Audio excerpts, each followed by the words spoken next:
အားလုံးပဲမင်္ဂလာပါကျွန်တော်ကတော့တာဂိတာဝိုင်းဒီ108တောင်ဗျာမြောက်ဘက်ဆောင်ထဲမှာပေးတဲ့ဟောနေတဲ့ဆရာတိုင်ဟောပဲဖြစ်ပါတယ်ကျွန်တော်ရဲ့မိတ်ဆွေစရိတ်သားသမီးများအတွက်9ရက်6လနေပြီးတော့17ရက်6လအတွက်တပတ်အတွင်းမှာကြုံတွေ့ရမယ့်ကံကြမ္မာအကောင်ဆုံးများကိုတဲတော်ကပ်ပြည့်နမိတ်ပတ်ပြီးဟောကြားပေးမှာဖြစ်ပါတယ်စရိတ်သားသမီးတွေကတော့ဒီကာလမှာကိုလှုပ်ချင်တာတွေလှုပ်ခွင့်မရဘူးပြောချင်တာတွေပြောခွင့်မရတဲ့အဖြစ်မျိုးတွေကြုံတွေ့ရတတ်ပါတယ်နောက်တိပိကံကြီးတွေဖြစ်တတ်တယ်နောက်ရန်နေပါလေဖြစ်တာတို့စကားများတာတို့လည်းကြုံရမယ့်ကာလလည်းဖြစ်ပါတယ်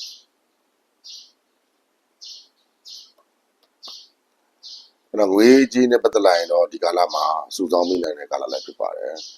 အဘိုးတန်နောက်ကြောက်တဲ့ရတနာတွေဝင်လာတတ်တယ်နောက်အထည်အသစ်တွေနော်ရတတ်တဲ့ကာလလည်းဖြစ်ပါတယ်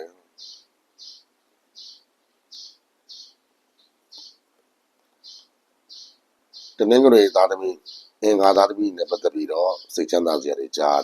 တတ်ပါတယ်နောက်အလုပ်တွေပုံစံပြောင်းတာ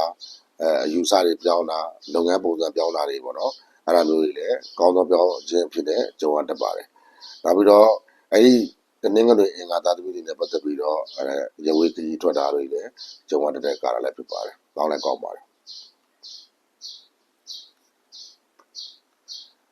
နေနဲ့ပတ်သက်လာရင်တော့ပျော်ရွှင်စရာတွေကြုံရတယ်လို့ဝမ်းနည်းစရာတွေလည်းကြုံရတတ်ပါတယ်နော်စိတ်ချမ်းသာစရာတဲ့တွေကြားရတယ်လို့စိတ်ဆင်းရဲစရာတဲ့တွေကြားတတ်ပါတယ်အဲ့တော့မိခင်ရှိရင်တော့မိခင်ကျမရေးရတော့ကျွန်တော်ရေချိုးမှတ်တတ်တယ်ဒီယူဆိုင်ဖို့လိုပါတယ်သားသမီးနဲ့ပတ်သက်လာရင်တော့အောင်မြင်မှုတဲ့တွေကြားရတယ်လို့ကလေးနဲ့ပတ်သက်ပြီးတော့ကျမရေးညတဲ့တဲ့နဲ့ကြားတတ်ပါတယ်အဲ့တော့ကလေးတွေကျမရေးညတဲ့ယူဆိုင်ပြပါဒီကာလမှာစတဲ့သားသမီးတွေကတော့ပေါက်ကွဲစေတဲ့ပစ္စည်းတွေမီးလေးစစ်ကိုင်တာသတိထားပါနော်အပူလောင်တဲ့ဓာတ်လိုက်ခံတဲ့နောက်ပြီးတော့ပေါက်ကွဲစေတဲ့ပစ္စည်းတွေကကိုယ်ဒုက္ခပေးတဲ့အန္တရာယ်ပေးတဲ့အဲ့ဒါတွေနဲ့ဝှရှောင်ပေးဖို့လိုပါတယ်ငယ်ရွယ်တဲ့စတဲ့သားသမီးဘိုးကတော့ရုတ်တရက်အိမ်တော်ကြတတ်တယ်နောက်တစ်ခုကချစ်သူရဲ့လိန်နဲ့ပြားကြီးကိုလည်းခံရတတ်တယ်အကောင်းဆုံးတွေရောနေတယ်အိမ်တော်ရှင်များဘိုးကတော့အိမ်တော်ဘက်ပေါ့နော်အစိုးရဝန်ထမ်းဆိုရင်ကြီးကဲသူရဲ့အကူအညီကိုရမယ်တကယ်လို့ကိုယ်ပိုင်လုပ်ငန်းလုပ်တဲ့လူဆိုရင်ဒီကာလမှာအိမ်တော်ဘက်ရဲ့အောင်မြင်မှုသတင်းတွေကိုကြားရမယ်ကာလလည်းဖြစ်ပါတယ်နောက်အိမ်တော်ဘက်နဲ့ပတ်သက်ပြီးတော့ကျွန်တော်တို့စိတ်မချစရာတွေမယုံသင်္ကာဖြစ်စရာသတင်းတွေလည်းကြားတဲ့ကာလလည်းဖြစ်ပါတယ်ကျမ်းမာရေးအနေနဲ့ကတော့ကျွန်တော်တို့ရဟနာတွေဖြစ်တတ်တယ်ပြီးတော့ကျွန်တော်တို့အလုပ်ပင်ပန်းလို့နော်အဲ့ဒီတန်တွေခံရတဲ့ကာလလည်းဖြစ်ပါတယ်ပေါ့နော်အလုပ်ပင်ပန်းတဲ့တန်ပေါ့နော်အဲ့တော့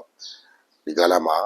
အနာယူပေးဖို့လိုပါတယ်တကယ်လို့ရဟနာတွေဖြစ်ရင်လည်းကျွန်တော်တို့စိတ်မရှာပါနဲ့အလိုလိုပြောသွားပါလိမ့်မယ်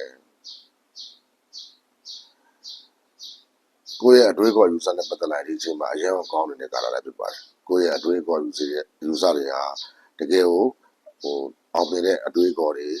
နောက်ပြီးတော့အလုပ်ဖြစ်မဲ့အတွေးခေါ်တွေလည်းဖြစ်နေတတ်ပါတယ်ပြီးတော့ဘာသာရေးလုပ်တဲ့လူတွေအထိတ်တလုပ်တဲ့လူတွေဆိုရင်လည်းကိုကြီးကဲသူတွေကိုကြီးမစားမယ်ကြီးကဲသူတွေနဲ့ပတ်သက်ပြီးအဆက်အသွယ်တွေရမယ်နောက်ကြီးကဲသူတွေရဲ့ဟလာကြီးစုဆောင်မှတာခံရမဲ့ကာလလည်းဖြစ်ပါတယ်အထိတ်တလုပ်မယ်ဆိုရင်လည်းအထိတ်တအောင်မြင်မဲ့ကာလလည်းဖြစ်ပါတယ်